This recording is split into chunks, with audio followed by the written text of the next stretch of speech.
Dundee United 0, Rangers 1. We are here, Big Stevie Cool, 1872. Another match review, and it's positive. Oh yeah, get the dance moves in there. It's a positive one. Well, I say it's a positive one. It's a positive one in terms of the result, in terms of the performance. Well, I don't know when the last time Rangers made my balls happy, so to speak. But the wee jingle. But in all seriousness, it's all right. We've won. I'm not going to sit here and pretend that these players that weren't good enough 2 weeks ago are the greatest things ever under the second coming of Jesus, and Philip Clement's baldy dome is perfectly fine. Well, I mean, his dome's fine, but his managerial stint at Rangers has been far from fine, bear in mind. But, let's look at this game of football then, shall we? When we kick off, I thought the first 20, half an hour, whatever you want to say, I thought we were all right. I thought we were on top. Dundee United didn't really know what they were doing. We get the goal. Dessers flicks it through to Tom Lawrence. And as you can see here by the image, there's your wee image there. Tom Lawrence sticking it into the back of the net. Lovely, jubbly, past the goalkeeper. It's toasty today. Toastier than what it has been the last couple of days. It's been pretty cold. But he makes it 1-0. And here, Tom Lawrence, right? He just doesn't have the legs anymore, Tom Lawrence. It's quite that simple, but he can shoot and he can pass, and I don't know. It's the reason why, see, to make it in the top leagues, you need to have the ability to run. Unless you're like a Cristiano Ronaldo at like 37 or something, then you don't necessarily, you're just going to get signed regardless, and Messi. And that's not me comparing Tom Lawrence to those two, right, before anyone takes that out of context. But, Tom Lawrence, he's got the shooting ability, he's got the passing ability, but, you see him in games where it's high intensity in the midfield, he gets smoked, man, and he really does. But in terms of Rangers today, Dundee United, I don't think they did enough for me.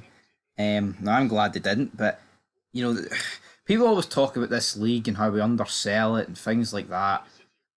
Did Dundee United do enough against a Rangers team that, by my admission, a lot of other Rangers fans are opinions saying that we're on our knees right now, we're not very good. This was a chance for Dundee United, right, to lay down the gauntlet and be like, you know what, guys, see Jim Goodwin, the last Old Firm should do the team talk for him. He should turn around and say, this team is not doing too good, guys, alright? And this is the opportunity, strike while the iron is hot. And I'm disappointed in Dundee United today. I thought they were really shite. Now, like I say, I'm glad they were shite, but I think you always hear about the communications regarding the league, and I think it's games like today where you're just never going to get like massive TV deals. Like you get flat games across the board, right? But this was a team in third, right, who were above us going into it, and they performed like a team that knew they were beat before a ball was kicked. I predicted 1-0. I got 1-0. I mean, ideal world, I would have got a few more goals. Butland didn't really have to make any great saves. I think it was Van de Sarde, or whatever you pronounce his name. He hit the post. Then Dessers gets a chance before half time. He just has to score this, and it cost us last season against Dundee. It cost us, against Ross County, especially more against Ross County. The guy just doesn't take his chances, man, and he's no good enough. I really hope Humza Igamani, right, who, you know what, I've been far too critical on the guy, I'll admit it. Things have been really soul-destroying this season for Rangers, so, I have been overly negative, especially on a lot of things, but I've called him the Olympic ring bearer and all these things, but you know what, the kid looks good, and you know what, I'll back him. I'm backing him to the hilt. I take it back, Hamza Igamani, alright? He looks good. Clement turned around after the game saying we had to sign him this summer because we wouldn't have been able to afford him next summer. I mean, by Clement's own accord, that means that Hamza Igamani by this time next year, next summer, whatever, is going to be like a 10, 12 million pound player. That's according to Clement, because we can afford signing players 3, 4, 5 million. For us not to be able to afford this guy, his value is going to have to skyrocket, and hopefully with games in the Europa League and games in the whatever other competitions that can happen, Obviously, Dundee United should they have went down to 10 men. I've already did a review over on Fog Football. So walking the dog, and I'm back. The head is cleared. Was it an amber? Like I said it in the walk. Aye, I don't think it was a red. I think it was probably the right decision. Ideally he would have get sent off, and it would have made. I mean, I don't want to say it was relatively easy because I just don't think Dundee United done enough. Like when you're 1-0 up, every attack for Dundee United feels like they're going to score at the end of the day. But they go into the second half. We see substitutions. You see the likes Hamza Igamane, come on, Nico Raskin, come on. Cortez got took off at half time for Bajrami, who didn't really do an awful lot for me.